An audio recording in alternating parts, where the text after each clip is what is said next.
obviously the playoff spot now clinched, but there's still 6 games to go, and you want to make sure that things keep humming. Does the pursuit of a home ice advantage maybe provide that boost for the group to make sure that you guys kind of stay on course?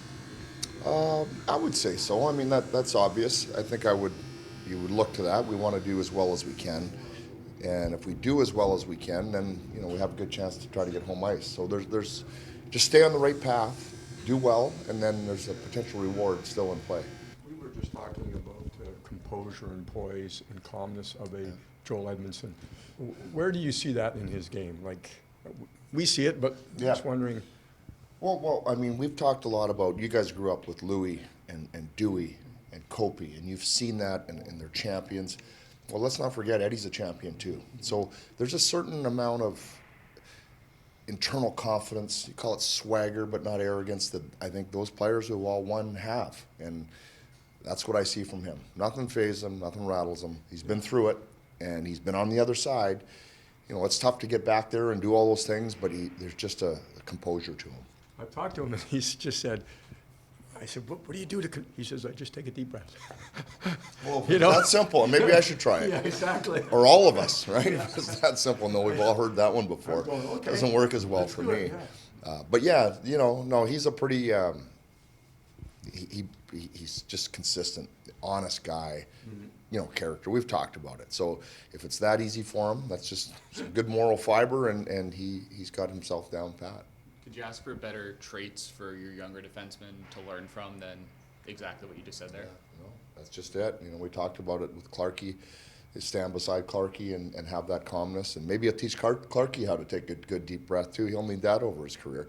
But no, he's just been a mentor. As much as the coaches and everybody want to try to help, we got a whole staff that's trying to help our young defensemen. You put a guy like that there, and that multiplies the equation in a hurry.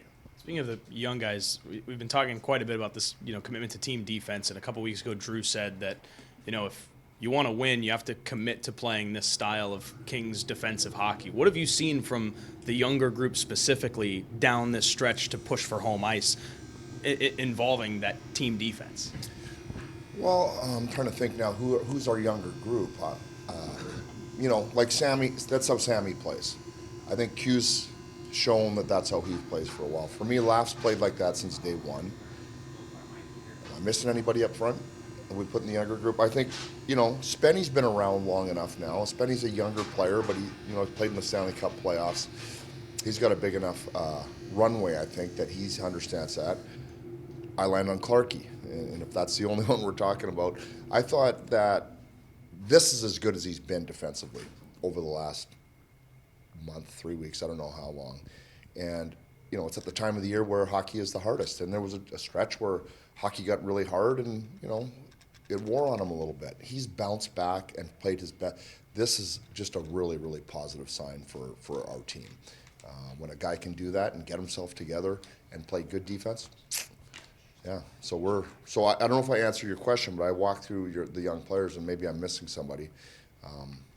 But Clarkey's really answered that. He's had the hardest challenge. Coach, could this be a game looked as like a little bit of a trap after what you guys accomplished last game, getting a playoff spot, got back and kind of get set back in for this one? I don't know. I mean, the Edmonton game, there was going to be energy in that game without a doubt. So you're worried about maybe coming down from that. I don't see it as a trap game. But I do understand the emotion that got high for Edmonton.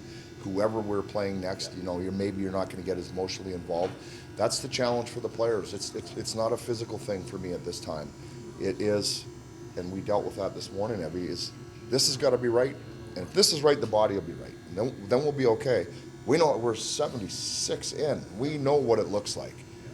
And more importantly, we know what it feels like from one another.